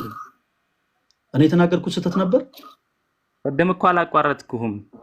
አቋርጠኸኛል አይደለም ያልኩት። ቅድም የተናገርኩት ስህተት ስላልሆነ ነው። ጸጥሎ ያዳምጥከኝ ቡራ ተረጋጋ እንጂ ወዳጄ ቆይ አንድ ጊዜ አዳምጥ። እኔ ዝም ብዬ መናገር የፈለግኩትንማ ልናገር አይባልም። ስትሳሳት ማስቆማለሁ። ምክንያቱም ይሄ የኔ ቤት ነው። ቅድም እኔ አንተን ላቋርጥ ስሞክር ተረጋጋ፣ አዳምጠኝ ልጨርስ። አንተን አዳምጬ ቆይ አዳምጠኝ። ለጠየቀኝ ጥያቄ መልስ ስመልስ ነው። አሁን ግን አንተ ምንድን ነው ያልከኝ? የሆነች አንድ ነገር ልናገር ፍቀድልኝ አልክ። ፈቀድኩልህ። ከዛ የሆነች ሀሳብ ቀላቀልክ። አጠቃላይ ስቴትመንት ማስቀመጥ አለብኝ። አታስቀምጥ። አሁን የተናገርከው ስህተት ነው። በአጭሩ ስህተት የሆነን ጉዳይ ደግሞ ስትናገር የማስቆም ግዴታ አለብኝ እኔ። ይሄ ፕላትፎርም ምን ላደርግ የማስቆም ግዴታ አለብኝ። ስህተት ነው የተናገርከው እልሃለሁ። ወንድማችን የሆኑ ሀሳቦችን በጣም ስትቀላቀላቸው ነበር እና የሆኑ ነገሮችን በአጭር ጥያቄ አጭር መልስ፣ ለምሳሌ ስም ማነው ስል ብሩክ ትለኛለህ። ነገሮችን ራስህ ነው ትታዘባቸዋለህ። ኦኬ ሰዎች በክርስቶስ ኢየሱስ በማመን በበጎ ስራ በመጽናት የዘላለም ሕይወትን ያገኛሉ ወይስ አያገኙም? ያገኛሉ እኮ አልኩኝ ቅድም አይደል እንዴ? አሁን ደግሞ አያገኙም አልክ። እሺ ቅድም ለዛ ነው ያለ ነገሮችን እየቀላቀልክ ነው ያልኩህ ቡራዬ። ለዛ ነው ምን አልከ መሰለህ? ሰዎች እኔ በክርስቶስ አምኜ ከዛ ደግሞ የሆኑ በጎ ስራዎችንም ደግሞ የጸናው በእነዚህ በሁለቱ የዘላለም ሕይወትን አገኛለሁ ብዬ አላምንም ወደ ማለት ተሸጋገርክ። መጽሐፍ ቅዱስ ደግሞ ምን ይለናል? ሰዎች አሁን አንተ እንዳልከው ስጠይቅ በክርስቶስ ኢየሱስ በማመን ከዛ በበጎ ስራ በመጽናት ደግሞ የዘላለም ሕይወትን ያገኛሉ። መልካም። አንድ አጭር ጥያቄም አሁን ልድገምልህ። እምነት ከስራ ተለይቶ የሞተ ነው ወይንስ አይደለም? ቅድም እኮ አነበብከው እሱን ያዕቆብ ላይ አንተ አንደበት መስማት ፈልጌ ነው። አንድ ጊዜ እምነት ከስራ ተለይቶ የሞተ ነው ወይስ አይደለም? የሞተ ነው። ቴንክ ዩ። ሰዎች በክርስቶስ ኢየሱስ በማመን ቅርንጫፍ ይሆናሉ። ቅርንጫፍ ከሆኑ በኋላ መልካም ፍሬን የማያፈሩ ከሆነ ይወገዳሉ ወይስ አይወገዱም? ይወገዳሉ። ቴንክ ዩ። በቃ አሁን የልከን ሀሳብ በቂ ነው። እናመሰግናለን። እሺ እኔ ደግሞ ልጠይቅ። እሺ ጠይቀኝ። አንተ ጠይቀኝ። እሺ እኔ አንድ ሰው መልካም ስራ ሰራ፣ ማን ነው በክርስቶስ ኢየሱስ አመነ። እሺ በክርስቶስ ኢየሱስ በማመኑ የሆነች ማለት ካመነ በኋላ ለምሳሌ ቢሞት ይህንን ሰው የዘላለም ሕይወት አያገኝም ብለህ ታምናለህ? ኤክሴፕሽናል ነው። አሁን እንዲህ አይነት ጉዳይ ኤክሴፕሽናል ነው። ለምሳሌ የአእምሮ በሽተኛ የሆኑ ሰዎች የዘላለም ሕይወት ያገኛሉ ወይስ አያገኙም? ነገሮችን ባታልፋቸው መልካም ነው። በምን አላለፍኳቸውም ብራዘር? እንዴ የሆኑትንማ ሆነዋል እልሃለሁ። ለምሳሌ የአእምሮ በሽተኛ የሆነ ሰው የዘላለም ሕይወት ያገኛል ወይስ አያገኝም? አሁን ይኸውልህ እኔ አእምሮ ያገኛል ወይስ አያገኝም? አሁን ለአንተ ሲሆን አትንተባተብ። ቆይ ቡራ አዳምጠኝ። አእምሮ በሽተኛ የሆነ ሰው የዘላለም ሕይወት ያገኛል ወይስ አያገኝም? እኔ እንደዚህ አይነት ጥያቄ እኮ አይደለም የጠየቅኩህ፣ ስለ ኖርማል እያወራን ያለ ነው። ጉዳዮች አዳምጠኝ ፕሊዝ። ኤክሴፕሽናል ይባላል። አሁን የጠየቀኝ ጥያቄ መላሹ ኤክሴፕሽናል ነው።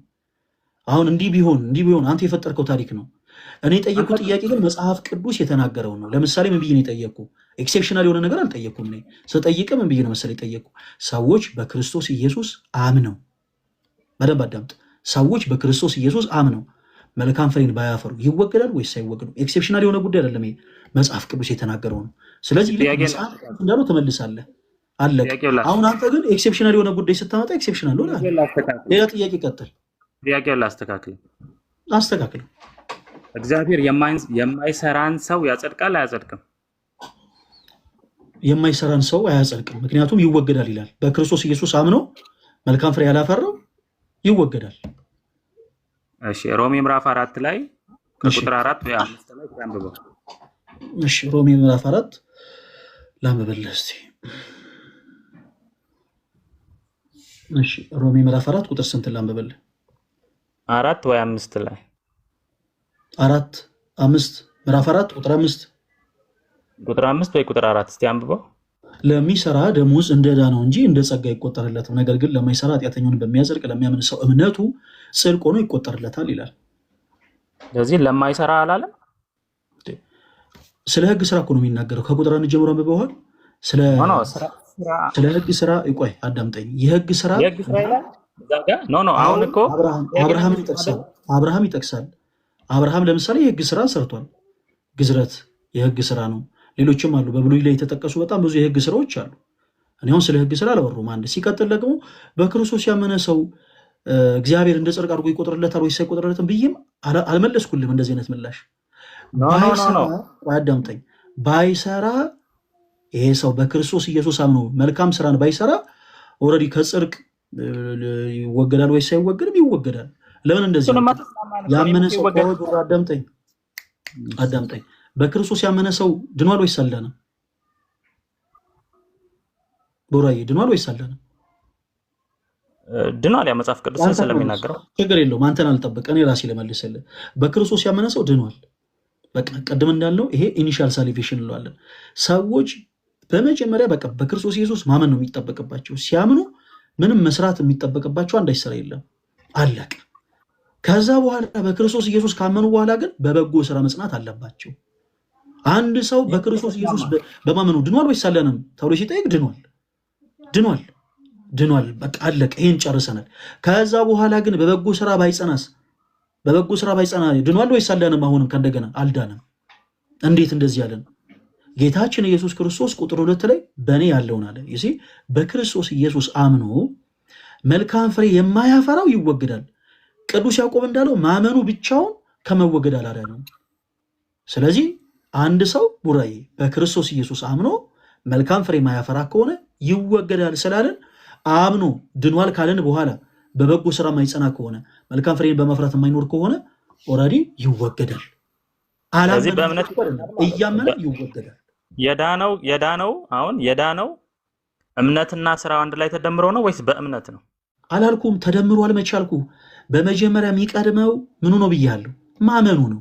ይህ እያዳመጥከኝ አይደለም። በመጀመሪያ የሚቀድመው ማመኑ ነው። ካመነ በኋላ ነው በበጎ ስራ መጽናት አለበት የምንለው። ቅዱስ ጳውሎስም በሮሜ መልእክቱ ምዕራፍ 2 ከቁጥር 7 ላይ በበጎ ስራ በመጽናት ያለው ካመነ በኋላ ነው እንጂ እኩል ማመንም መስራቱንም እንትን አላልንም። እኛ የሚቀድመው በመጀመሪያ በክርስቶስ ኢየሱስ ማመን ነው። በክርስቶስ ኢየሱስ ካመነ በኋላ ግን በምን አይነት ስራ መጽናት አለበት ይለናል የእግዚአብሔር ቃል። በበጎ ስራ አለቅ። ከዚህ ውጭ ኤክሴፕሽናል የሆኑ ጉዳዮችን ለምሳሌ ሰው ደግሞ የራሱን ምልከታ ጭምር መጨመር የለበት። አልጨመርኩኝ። የነገረ ድነትን ትምህርት ልክ እንዳንተ ማለት ነው። ቅድም ይሄንን እኮ ብዙ አወራህበት። ፈለገ ተስማምተን ነበር እኮ። ሌላ ጥያቄ አለ? ጥያቄና መልስ ላይ መጣሁልህና ሌላ ጥያቄ አለ ቡራዬ? እሺ ይሄንንም እኔ በቃ አሁን አንተ ሪስቴት ነው ያደረከው። ቅድም የተናገርከውን ነገር ሪስቴት አደረከው ስለህም ቡራዬ አሁን ጠየቀኝ መልሼልሃለሁ። በመለስኩልህ ሐሳብ ላይ ምንም አይነት ሌላ ያቀረብከው ነገር የለም። ሌላ ጥያቄ አለ ወይስ የለህም? እሺ አለኝ። ጥያቄህን ቀጥል። እሺ ላንብበው። ሮሜ ምዕራፍ 4 ቁጥር 4 ላንብበው። ጥያቄህን ብቻ ጠይቀኝ። እኔ አሁን አንተ ሐሳቡን አታማራ። ጥያቄን ብቻ ጠይቀኝ። እኔ ጥያቄ አለኝ ስለ እሺ ልጠይቅህ። እሺ ቅድም አንተ ምን አልከኝ? የዳነ ሰው ነው መልካም ስራ የሚሰራው። እኛ ስለ ዳንን አቅም ስላገኘ አላልኩ። የዳነ ሰው ነው መልካም ስራ የሚሰራው አላልኩ። አለ እዚህ ላይ ከእንደገና ወጥቼ ላሳይ እችላለሁ። አላልኩ። አዳምጠኝ እንጂ ፈለገ አልጨረስኩም። ሊጨርሳት በለኝ ያላልኩህን ነገር ብለሃል ብለህ ሊጨርሳት በለኝ አላልኩህም። ያላልኩህን እኔ ስል ነው ያልኩት። እኔ ስል ነው ያልኩት። እሺ አንተ ስትል እንደዛ በል። እሺ ቀጥል። የዳነ ሰው አይደለም መልካም ስራ የሚሰራ። እኛ የዳነው ራሱ መልካም ስራ ለመስራት ነው ስል ልክ አይደለህም አልከኝ። ልክ ነኝ? ድገምልኝ፣ አልሰማሁህም በደንብ። የዳነው መልካም ስራ ለመስራት ነው አልኩ። ልክ ነኝ? ልክ አይደለሁም? ልክ ነኝ? ልክ አይደለሁም? የዳነው መልካም ስራ ለመስራት ነው ማለት እስኪ አብራራልኝ፣ አልገባኝም። ሰው የዳነው እሺ፣ አሁን ቀደም ምንድን ነው የተነጋገርነው? ሰው ከዳነ በኋላ በኃጢአት ህይወት ከተመላለሰ መጽሐፉም ሐሰተኛ ስለሚለው ከብርሃን ጋር ህብረት አለኝ እያለ በጨለማ ከኖረ ሐሰተኛ ነው። በቃ ያ ሰው ሐሰተኛ ነው። እሺ፣ እድኛለሁ አምኛለሁ ቢልም ሐሰተኛ ክሌም ነው እያደረገ ያለው ነው። እሺ፣ ጥያቄ ምንድን ነው? እኛ ግን ከጨለማ ወደ ብርሃን ከመጣን በኋላ በብርሃን እንድንመላለስ ነው የዳነው። ሰው የዳነው መልካም ሰዎች በብርሃን እንዲመላለሱ ነው። አለቀ በቃ። ቀጥል ጥያቄ። ሰዎች በብርሃን እንዲመላለሱ ነው የዳኑት። በክርስቶስ ኢየሱስ የሚያምኑት በብርሃን እንዲመላለሱ ነው። ምክንያቱም ክርስቶስ ብርሃን ነው። ሰው በብርሃን ለመመላለስ ይድናሉ። አለቀ። የዳኑት በብርሃን ለመመላለስ ነው። ጥያቄ ምንድን ነው? ቀጥል። ለዚህ እኔ አሁን በእምነት ከዳነ የዳነው ደግሞ መልካም ስራ ለመስራት ከሆነ ሰው የሚድነው በእምነት ነው እንጂ በስራ አይደለም። ስራ ከእምነት ተከትሎ የሚመጣ ኢኒሻል ሳልቬሽን ከሆነ የጠየቀኝ በደንብ አዳምጠኝ። አሁን ሁለቱንም ላይ አይችል እንገረ እሱንም እኮ ኢኒሻል ሳልቬሽን ያለው እኮ አንተ ነህ። አዳምጠኝ። ኢኒሻል ሳልቬሽንን ሰዎች በስራ ይድናሉ አላልኩም። እኔ አሁን ከኔ እኮ ምንም የሆነ ሀሳብ አፍርቄ አልነገርኩም። ለተናገርኩት ሀሳብ በአጠቃላይ ጥቅስ ጥቅሼልሃለሁ። መጽሐፍ ቅዱስ ኢኒሻል ሳልቬሽን የሚል ነገር አለ እንዴ? ጠየቀኝ ስመልስ ደግሞ አዳምጠኛ ወዳጄ። አሁን እኮ እንዴት ጠይቀህም ከዛ ደግሞ ስመልስ ካላዳመጥክም አይሆንም።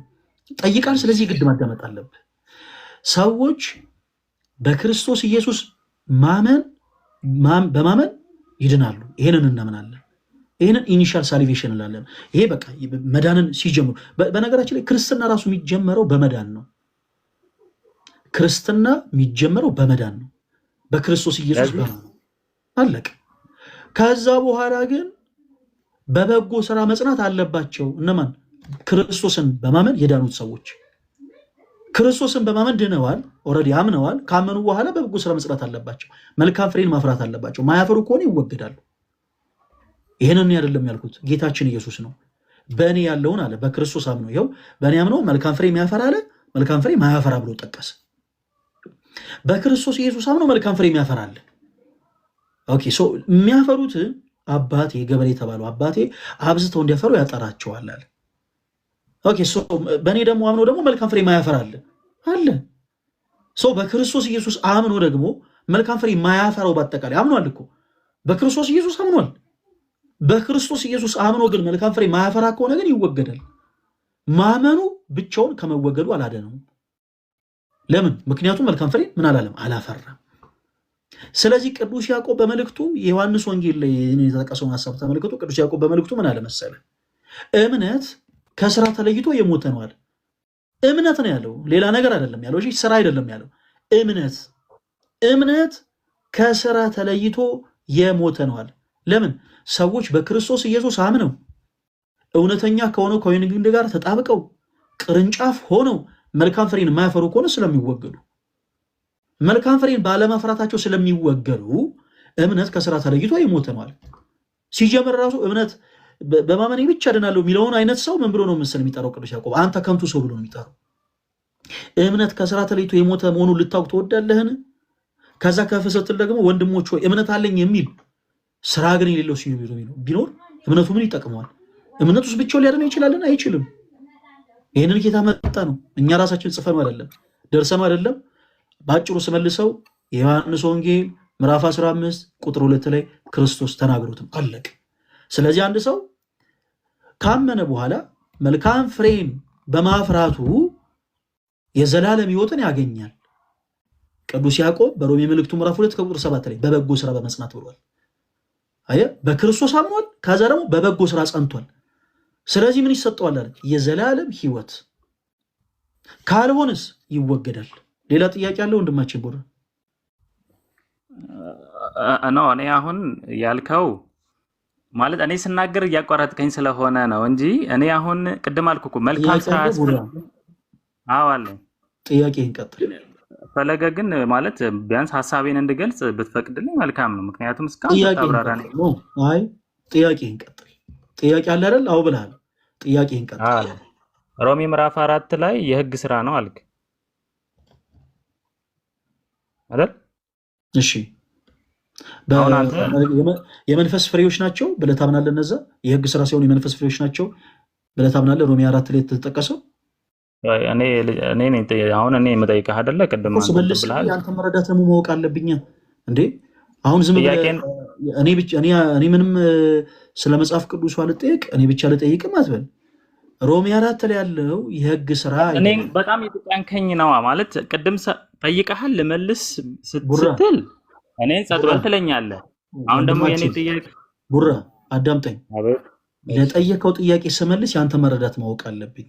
እሺ አሁን እኔ የምመለስበትን አይነት መንገድ ለአንተ ተመቸህም አልተመቸህም ቶ እሺ ይቆርቁርህም ቶ ብቻ ግን ልመልስልህ። ዋናው መልሱን አይደል የምትፈልገው? ስለዚህ መልሱን ስመልስልህ አዳምጠኝ።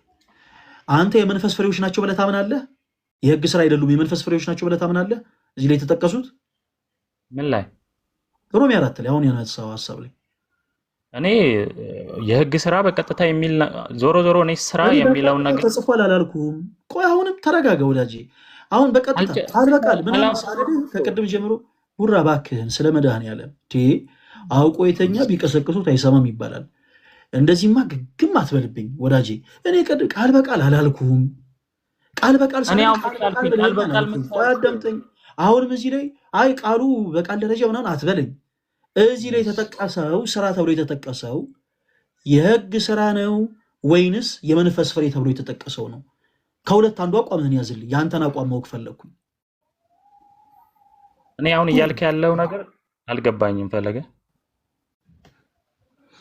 ኦኬ ስለዚህ ስለ ሮሜ 4 ጠይቅና ልክ ስትረዳ ወይናና እንደገና አሁን ተረድቻለሁ ካል ጥያቄውን ደግሜ እጠይቅሃለሁ። ሮሜ 4 ላይ የህግ ስራ አይደለም ብለህ መጣ ወደ እኔ። የህግ ስራ ተብሎ አይደለም የተጠቀሰው አልከኝ። ኦኬ አንተ ምን ብለን የተረዳኸው? የህግ ስራ ብለን የተረዳኸው ወይንስ የመንፈስ ፍሬ ብለን የተረዳኸው? የትኛውን ስራ ነው ብለህ የጠቀስከው ብዬ ጠየቅኩ። አንዱን አቋም ስራ ነው የሚለው በቃ ስራ። በጣም ጥሩ እሺ የመንፈስ ፍሬዎች የሚባሉት ምን ምንድን ናቸው ንገረኝ እስቲ። አሁን አብርሃም የመንፈስ ፍሬዎችን አድርጓል እያለን ነው ወንድማችን። የዛን ሰዓት ላይ በህግ ስራ አይደለም አብርሃም አላልኩም ፈለገ በጣም የመንፈስ ፍሬዎችን አንድ ጊዜ ንገረኝ። እኔ ያላልኩትን ብለሃል እያልክ እያወራ ነው። እስቲ ጥያቄን ተረዳና ብትመልስልኝ ደስ ይለኛል። ጥያቄን ተረዳ። የመንፈስ ፍሬዎችን ንገረኝ አንድ ጊዜ ምን ምንድን ናቸው የመንፈስ ፍሬዎች? ገላትያ ምዕራፍ 5 ቁጥር 21 በኋላ ያሉት ማነው 19 እዛ አካባቢ የመንፈስ ፍሬ ብሎ ያስቀምጣቸው አሉ። ምን ንገረኝ። ስጋ ስራ የተገለጠ ነው ብሎ አስቀምጧል። ምን ጥቀስልኝ ያልኩህ እኔ እዛ ላይ ተቀምጧል ሳይሆን ምን ምንድን ናቸው ጥቀስልኝ እስቲ። ፍቅር ይላል ለምሳሌ። እሺ ጥቀስልኝ ነው። ጥቀስልኝ ማለት አንዱን ጥራልኝ አይደለም፣ ሁሉንም ጥቀስልኝ። አሁን እኮ እኔ ወደዛ ለምንድን ነው ግን የሄድከው አልገባኝም ፈለገ። እኔ ማወቅ ስለፈለግኩኝ እንድናወራ እንድንግባባ ማወቅ አንተ ያተረዳህበትን መንገድ ተረድቼ ነው የማስረዳ። አንተ ምንም ባላወቅከው ሁኔታ ላይ ዝም ብዬ ብጮ ከንቱ ጩኸት ነው የሚሆነው ወዳጄ። የመንፈስ ፍሬዎች ምን እኔ እኮ ጥያቄ ልጠይቅህ ነበረ። ጥያቄ መልሰህ ጠየቅኝ። ልጠይቅህና ጥያቄ አዳምጠኝ። አንድ ሀልዎተ እግዚአብሔርን የማያምን ሰው መጥቶ ሙሴ እንዴት ነው ቀይ ባህርን የከፈለው ስላለ ዝም ብዬ ሙሴ የከፈለው ብዬ አልመልስለትም። በመጀመሪያ በእግዚአብሔር ታምናለህ ወይስ አታምንም ብዬ ነው የምጠይቀው። አንተም ጥያቄን ለመጠየቅና ምላሹን ለማግኘት በመጀመሪያ የተረዳኸውን መረዳት እኔ ማወቅ አለብኝ። ምንም ባልተረዳህበት ሁኔታ ምንም ባላወቅበት ሁኔታ ዝም ብለህ ጥያቄ ስላነሳ እናወራለን ማለት አይደለም። የመንፈስ ፍሬዎች ምን ምንድን ናቸው ንገረኝ።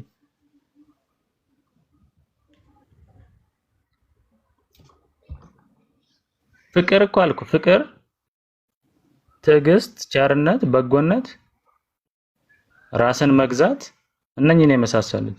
እሺ የህግ ስራስ? የህግ ስራ ተብሎ የተጠቀሱ ቢያንስ እስቲ 1-7 ንገረኝ እስቲ የህግ ስራ ነው። አሁን እኔ የስጋ ስራ እዚህ ጋር ገላትያ ምዕራፍ 5 ላይ የስጋ ስራና የመንፈስ ፍሬ ነው የሚለው። የህግ ስራ ተብሎ የተጠቀሱትን ንገረኝ ወዳጄ። እኔ ግን በጣም ማለት አንተ እኔ የምጠይቅን ጥያቄ ብትመልስልኝ አይሻልም? በጥያቄ ላይ ጥያቄ ያነሳ ከምትሄድ የህግ ስራ የተባሉትን ብቻ ነገር የመጨረሻ ጊዜ ነው ደግሞ የሚጠይቀ። እሺ በጣም ስለደከመኝ ሰው ነኝና ስለሚደክመኝ አስወርዳለሁ። 7 የህግ ስራ ተብሎ የተጠቀሱትን ንገረኝ። 7 የህግ ስራ መጽሐፍ ቅዱስ ላይ የተጠቀሱ የህግ ስራ ተብሎ የተጠቀሱትን አንድ ጊዜ ንገረኝ። ቶሎ በል።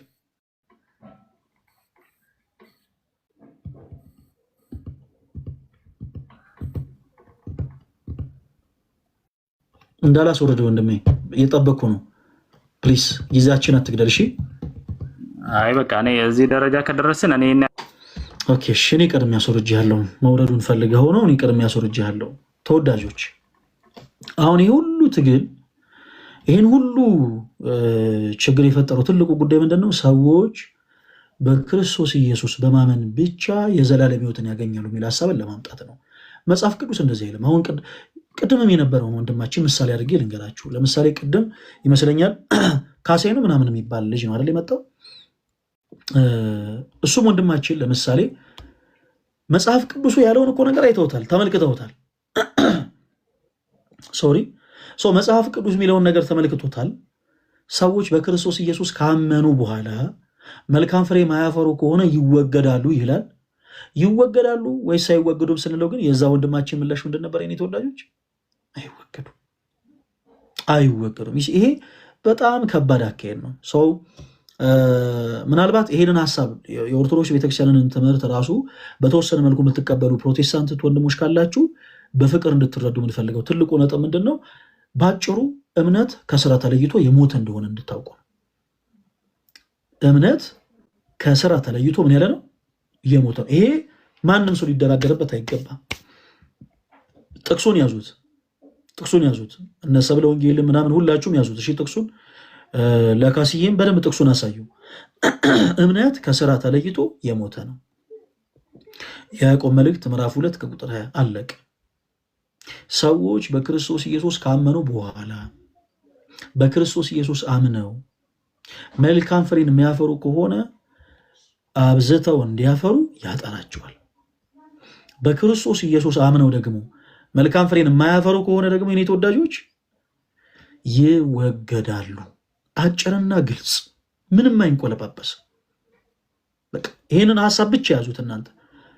ስለ ሳልቬሽን ስናወራ በጣም ብዙ ፕሮቴስታንት የሆኑ ሰዎች ትክክለኛ የመጽሐፍ ቅዱስ የነገረ ድነት ትምህርት የትኛው እንደሆነ ሳያውቁ ነው ስሁት ወደሆነ መንገድ የሄዱት።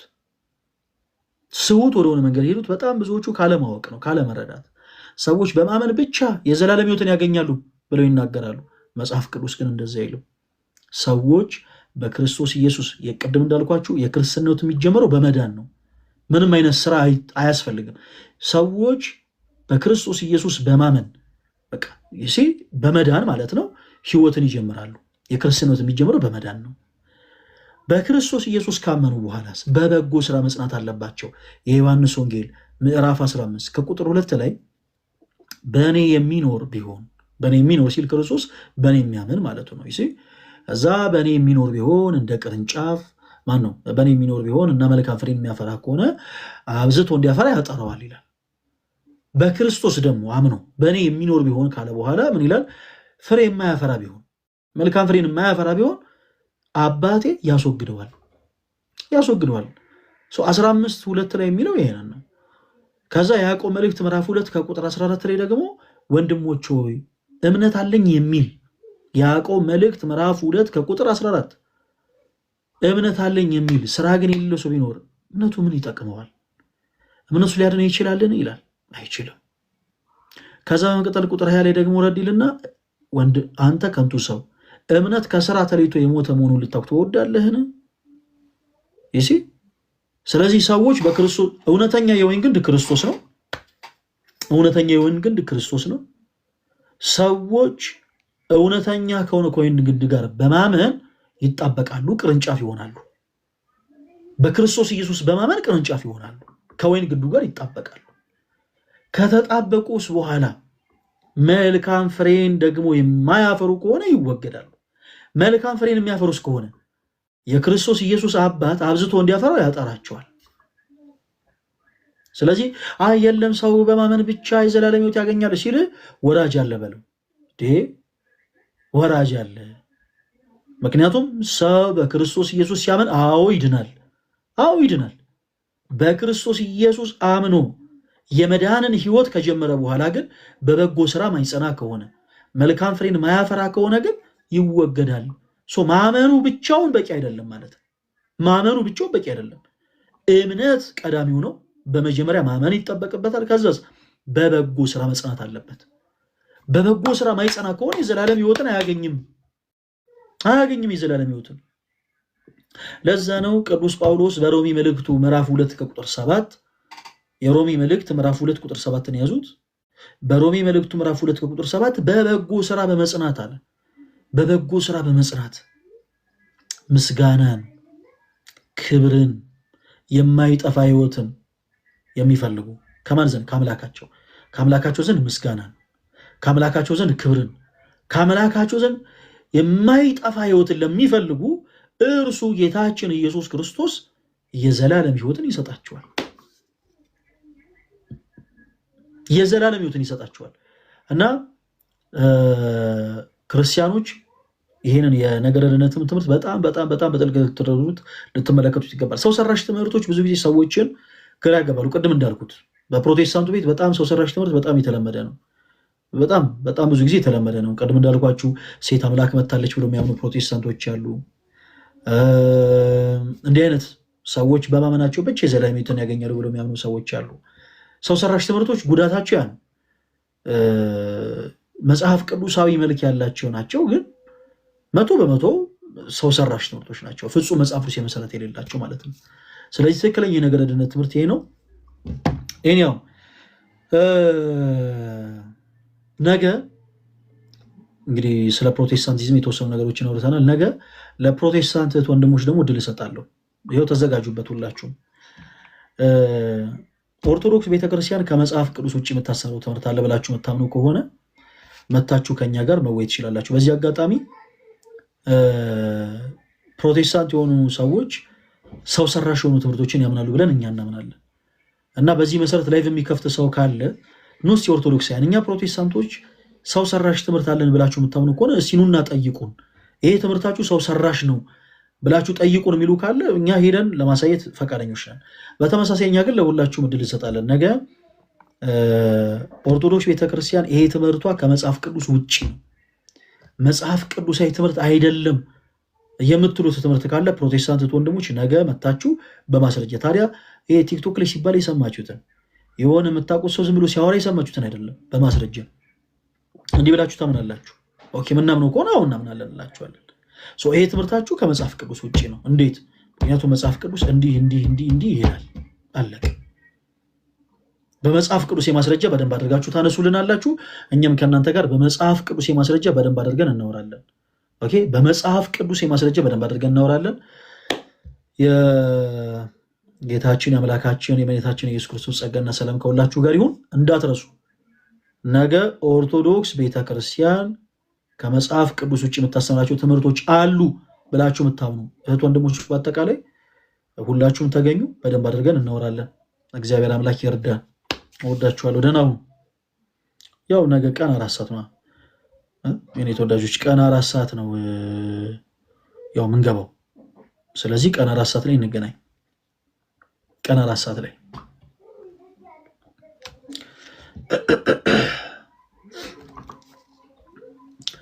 እወዳችኋለሁ። ቀን 4 ሰዓት እንገናኝ በኢትዮጵያ ማለት ነው እና አርብ ማታ ያለን ፕሮግራም እንዳይረሳ። እወዳችኋለሁ።